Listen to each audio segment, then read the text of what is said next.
Oke guys, sebelum masuk ke videonya, ayo subscribe channel ini, dan yang subscribe gua doain semoga keinginannya cepat terkabul. Dan don't forget to like the dang video. Kita bisa dibilang film preman pensiun juga menjadi tempat berhijrah para pemainnya. Pasalnya sebagian tokoh dalam film preman pensiun dulunya adalah preman sungguhan.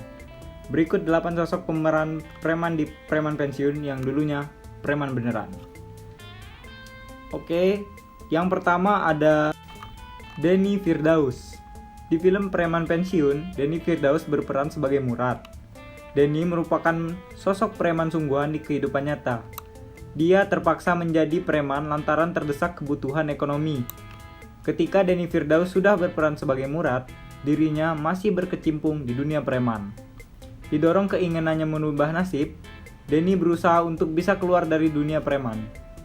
Baginya, preman pensiun mampu mengubah nasibnya. Alhamdulillah, sebuah dunia yang baru buat saya, sehingga saya pun bisa berlahan meninggalkan dunia malam, ujar Denny, dilansir dari Antara. Namun sebagai mantan preman betulan, Denny masih kerap bertemu dengan mantan teman-temannya hingga saat ini. Preman beneran di preman pensiun yang kedua adalah Andra Manihot atau Dik Dik. Di kehidupan nyata, Andra Manihot sebelumnya juga berprofesi sebagai preman sungguhan. Ketika hatinya mulai bimbang, dirinya mulai ingin berubah menjadi orang yang lebih baik. Andra memiliki pemikiran, selama ini dirinya sudah melakukan suatu kesalahan ketika menjadi preman. Andra kemudian memutuskan untuk keluar dari dunia gelap preman. Andra mulai ikut berbagai casting, hingga akhirnya Andra Manihot mendapatkan info mengenai casting preman pensiun dari Epy Kusnandar. Alhasil, Andra memutuskan untuk keluar dari dunia preman demi fokus berakting. Preman beneran di serial preman pensiun yang ketiga adalah Deddy Moh Jamasari atau Gobang. Deddy Moh Jamasari adalah pemeran Gobang dalam film Preman Pensiun. Gobang merupakan salah satu tokoh preman di film ini. Di film ini, Gobang adalah pemimpin preman di terminal. Sama seperti karakternya dalam film, Deddy sudah tidak asing lagi dengan kehidupan dunia preman. Sebab di kehidupan nyata, Deddy dulunya merupakan seorang preman sungguhan. Pria yang akrab disapa Kang Ari ini, ketika bermain sebagai Gobang, ia teringat dirinya ketika masih menjadi preman pada tahun 1996 lalu.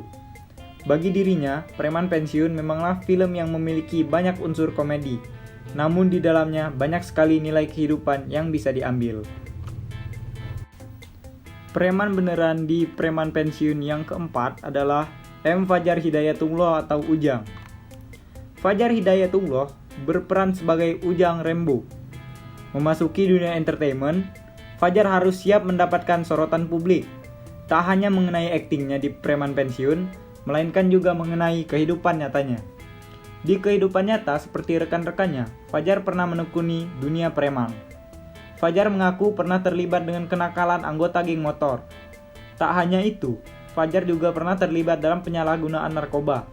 Bahkan dirinya mengaku pernah mengalami overdosis. Namun kini Fajar sudah keluar dari semua dunia gelap tersebut. Fajar sudah menjalani hidup dengan lebih baik.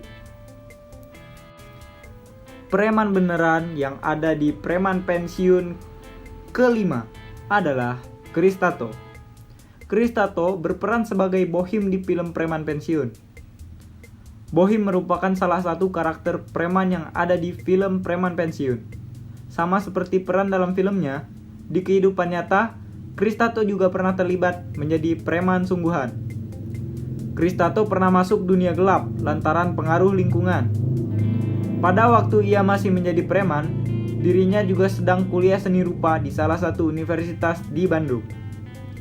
Dari kuliah tersebut, Chris mulai mengelah dan belajar mengenai akting. Hingga sekarang ia sudah tergabung dalam tim Preman Pensiun. Chris merasa senang. Pasalnya akting tidak hanya mampu mengubah jalan hidupnya menjadi lebih baik, karena dari honor Preman Pensiun juga bisa membuka bisnis clothing. Preman beneran yang ada di serial Preman Pensiun selanjutnya adalah Iyang Sule.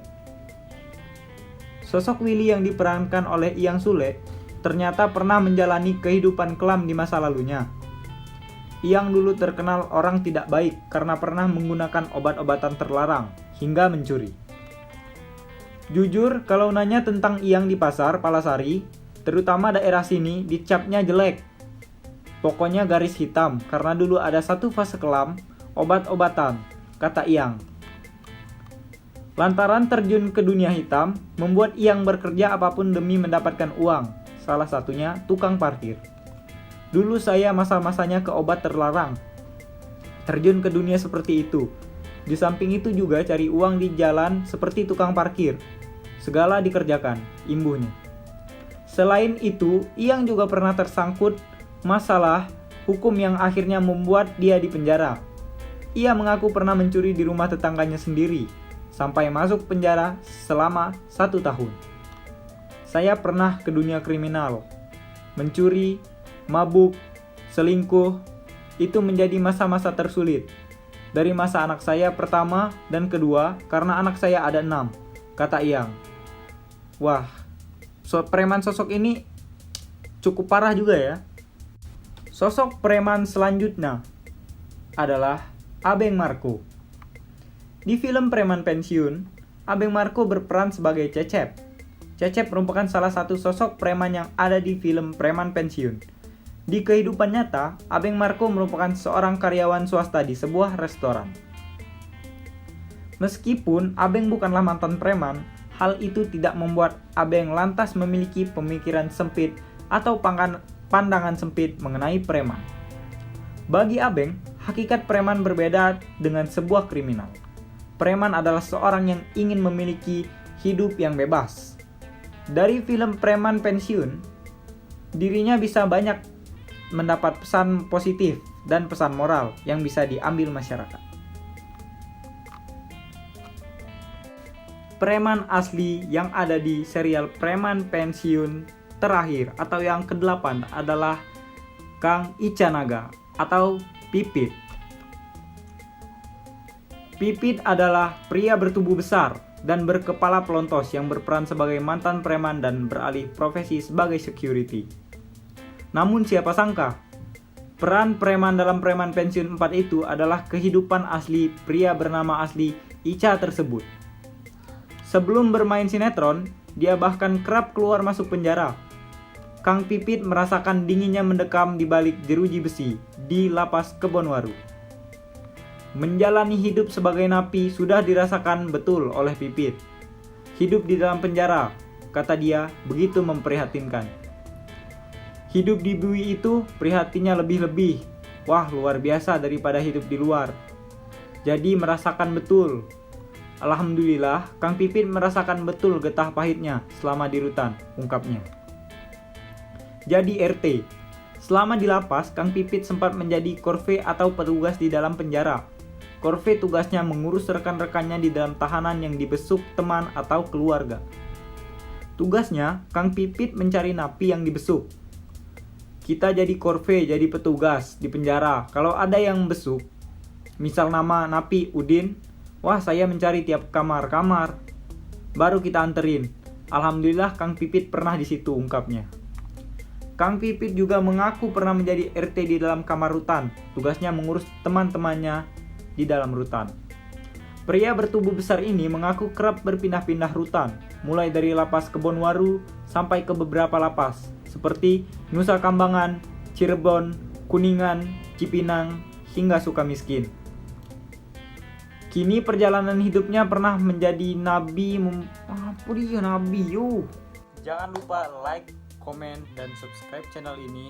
Jangan lupa juga kalian share, ajak teman-teman kalian buat nge-subscribe channel ini. Oke? Semoga kalian yang sudah menjadi para donatur gua hidupnya semakin sejahtera ke depannya. Amin, amin, amin. Oke, terima kasih.